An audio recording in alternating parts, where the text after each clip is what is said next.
All right, what's going on, guys? So we got plenty of stuff to talk about. It's not my usual time of day posting. Usually I got the sun out behind me. Not tonight. We were making a late video, but we got plenty of stuff to talk about. So biggest news on the book real quick, because this changes the outlook of the featherweight division and the 155 division if he decides to come back and fight. And that is Zabit Nurmagomedov. For those of you that don't know who that is, go check him out because he kicks your best fighter's ass, I promise you. The only thing is that he gasses out a little bit, but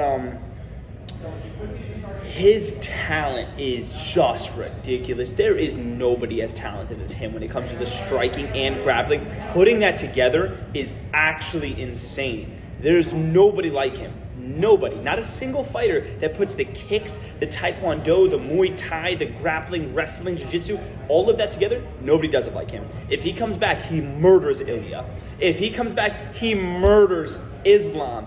They would never fight. They're from the same camp and stuff, which sucks. That's the only thing about having good fighters in the same camp and stuff, especially running up the same divisions. Like, you got Marab, you got Sarukian, you got Islam, Ankalaev, all of those Dagestanis. They'll never fight each other. Sorry.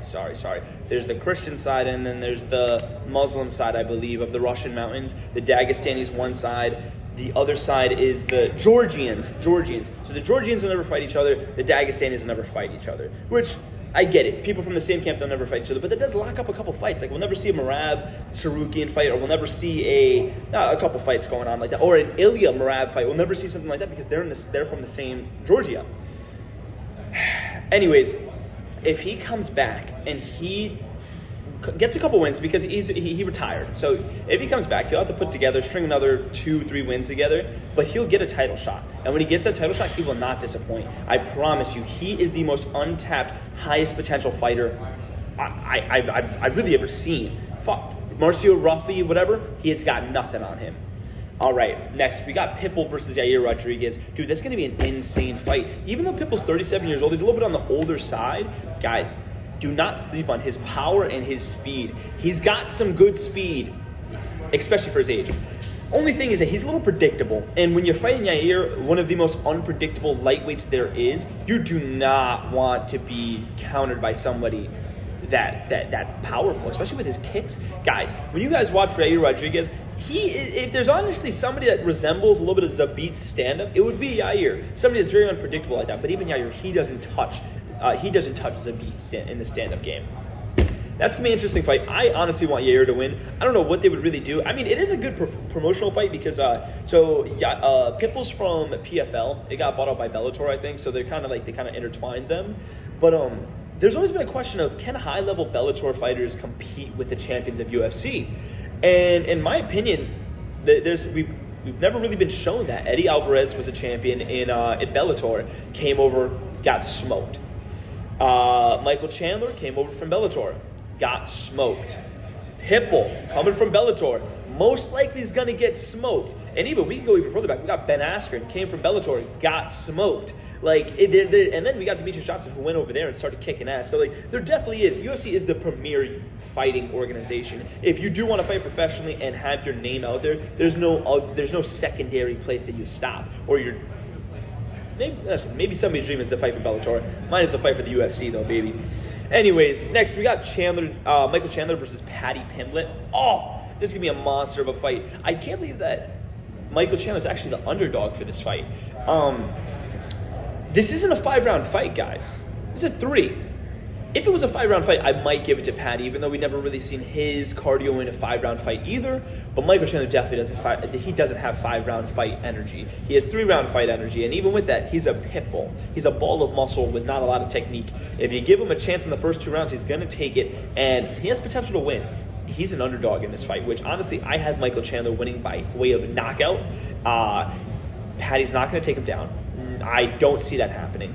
In the stand-up, Paddy doesn't have the power to back him up. So I do think this is a very tough fight for Paddy. And if he wins this, then it's going to make him a little bit more of a up-and-comer, which I want Paddy.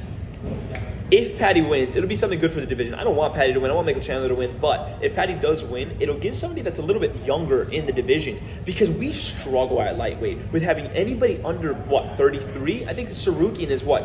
I guess Sarukian is the outlier there. He's like 28, I think. Other than that, everybody's pretty aged out of the lightweight. We're all getting to the 35, 36, 37 years old. Yeah, so I want Chandler to win that fight. Volk versus Diego Lopez. That's another crazy fight. I cannot wait for this weekend to come. So Volkanovski is one of my favorite fighters. He used to play rugby at like 220 pounds. Sorry about that. So Volkanovski used to play rugby at around 220 pounds, which like you just wonder how much stronger that man is going to be because he used to be 220 pounds fighting, pushing, wrestling against these 300-pound giants. Fighting now 145 guys, maybe that's really not a big issue for him, but we'll see. Other than that, if he doesn't stick to his game plan of distance management, leg kicks, that jab, he needs to be fast with that jab, utilize angles, cutting corners the whole fight. If he's not constantly on the back foot moving, he will get slapped. If he turns this into a brawl, he will lose. There's no doubt about it. Diego Lopez hits way too hard for somebody as small as Volk, especially he's been cracked before. His jaw has been checked by Islam and Illia, so they are the premier fighters of two divisions now. But yeah, it's going to be a tough one. I think this is it is a 5-round fight because it's going to champion. So yeah, it's going to be a 5-round fight. If Volk gets it to the 4th and 5th round, Volk has it. He's going to take him down. He's going to smash him in those last 2 rounds. If it does end in those first 3 rounds, I do have Diego just because he hits like a truck for that weight. And he's also so tall. He's a very big fighter. All right, so I've been seeing I just saw, I think the UFC posted a Illia versus Dustin fight. I don't know if that's completely announced, but if that is the next fight, that is a good fight to make. I'm glad that Dustin took that because if he really wants a legacy fight,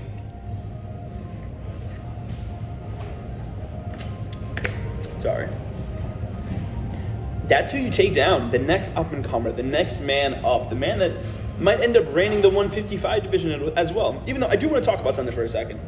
If we look back in the history of the UFC, obviously a lot of fighters have made that change from 145 to 155. But I want to talk about one superstar. That's Conor McGregor. When he was at 145, he was starching people, putting them into orbit. I mean, like when he fought Jose Aldo, when he fought, what's that little dude's name? Oh, I'm blanking on his name right now. The wrestler, I cannot remember his name. He's tiny. Anyways, it was a great fight, but he put him out as well. Oh, I can't believe I can't remember him. But yeah, all the fights at 145, even Dustin Poirier, when he fought him at 145, he hit him in the back of that. Barely looked like he touched him, put him to sleep. So, with that being said, mind you, that's 145. When he moved up to 155, we saw a completely different story. Other than his one win against Donald Cerrone, which, let's be honest, he aged out. That's an old fella in the game. That's grandfather time hitting you. Not even father time, that's grandfather time hitting you. Donald Cerrone should have been stopped fighting.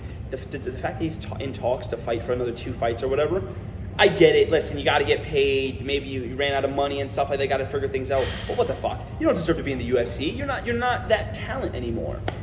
Anyways, other than that one Donald Cerrone fight, Conor McGregor didn't put anybody to sleep at 155. Ooh, I have to retract that statement. He put Eddie Alvarez to sleep at 155, but it wasn't the same. Jose Aldo was 1 punch.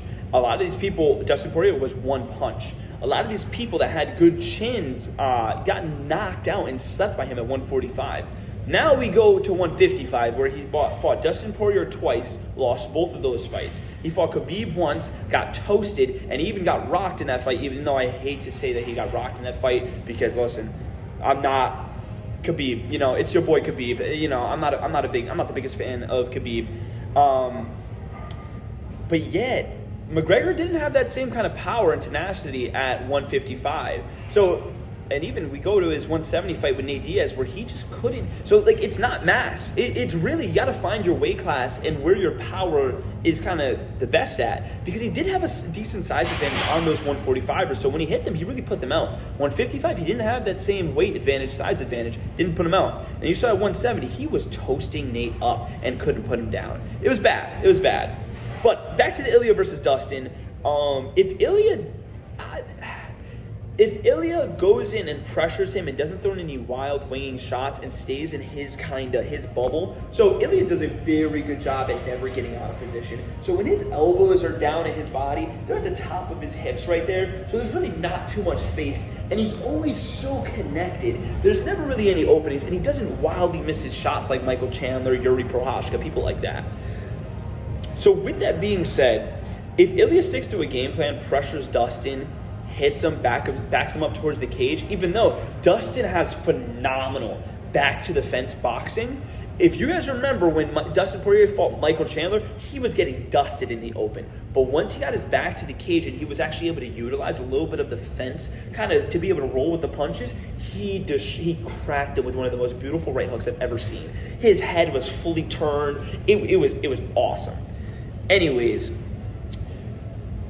Dustin has a little bit of a weird boxing defense where he throws this elbow thing up, which I don't think will be helpful versus Illia. If he throws that elbow up, he's gonna take him to the liver. And if he hits him in the liver, he's gonna end up dropping that guard and his chin will be open. That's my prediction for that fight, honestly, right there, is Illia's gonna come out pressuring him. He's gonna put him against the fence.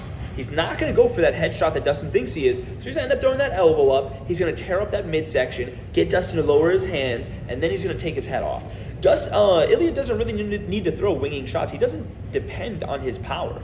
He's a technician at its finest. He picks his spots and executes correctly. He doesn't overextend. So honestly, he's in trouble. Dustin is in trouble. I got Illia. If they do end up fighting, that fight does get announced. That's going to be a tremendous fight. Last thing I want to talk about real quick is shout out to Demetrius Johnson and his YouTube channel real quick, because he did a breakdown on Marcipio Pitbull or whatever his name is.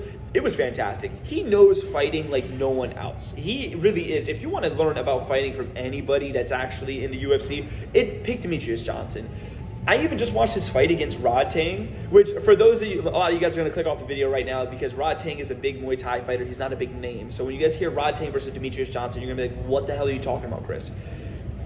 What I was talking about in one of my other videos in the GOAT conversation of why Demetrius Johnson is up there is how he has 90% in all areas. So what I mean by that is, let's say we have Taekwondo, we got wrestling, we got Jiu-Jitsu, we got Muay Thai. Instead of like Charles Oliveira having 100% in Muay Thai and 100% in Jiu-Jitsu, 50 in grappling, 50 in striking, Demetrius Johnson is 90% in grappling, 90% in wrestling, 90% in Muay Thai, 90% in Taekwondo. He is the best, most all-around fighter there is. And if you want something to show you that, go watch him versus Rod Tang. So what they decided to do is, because Rod Tang was 100% Muay Thai, so mind you, he lived his whole life fighting Muay Thai. He was a Muay Thai champion, kicked the shit out of so many people. Not a lot of MMA fighters decide to choose someone that is so disciplined in their one sport, because you're fighting a professional. When you're fighting in MMA, you can kind of find and pick what you want to fight with. So when you're fighting against, like, let's say Jose Masvidal, you're going to want to take him down. He's got good boxing, got good punch and power. You fight somebody like Ben Askren, you're going to want to keep him on his feet. He doesn't have good stand-up. When you're fighting in Muay Thai, you have no choice but to stand up and use your hands, elbows, and knees. So you're obviously going to get pretty good with those things. So they decided to do 1 round Muay Thai, 1 round MMA, another round Muay Thai, another round MMA. Who agrees to this? And I speak to that as in like admiration of Demetrius Johnson, because so many people would be terrified to take that fight against Rod Tang. Are you crazy? He's a monster. And honestly, if you see it, if you watch the first round, it was Muay Thai. Rod Tang probably got the better of him in some exchanges, but and honestly, it'll teach you something about pressure. So when you're not worried about a takedown, you're able to throw as much pressure. You can sprint at the person for all they care. But when you throw in the threat of a takedown, now you have to be more defensive. And that fight really shows it. From round 1 and round 2, watch the drastic difference of Rod Tang having to back up in the second round because Demetrius Johnson could take him down. It's really a sight to see because Demetrius Johnson was landing haymakers on him. And it wasn't deterring Rod Tang, but Rod Tang's number one thing, other than his Muay Thai, is his heart. He's gonna put everything into every shot he takes.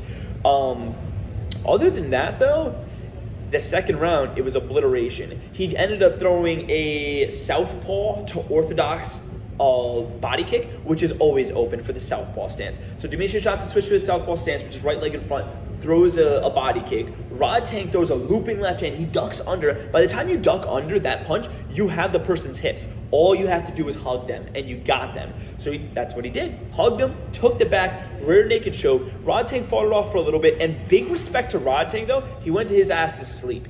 He went to sleep. Big respect for somebody like that not tapping. You want the fight. You want to fight somebody that's that great. You want the risk of, Demetrius Johnson potentially getting knocked out and ruining some part of his legacy, and you tap? That would be some bullshit. But he didn't. And he stood in there like a man and a champ. So that's why I always have big respect for Rodtang. But back to my point. Shout out to Demetrius Johnson. All right, fight fans. Love you guys. Talk to you guys later.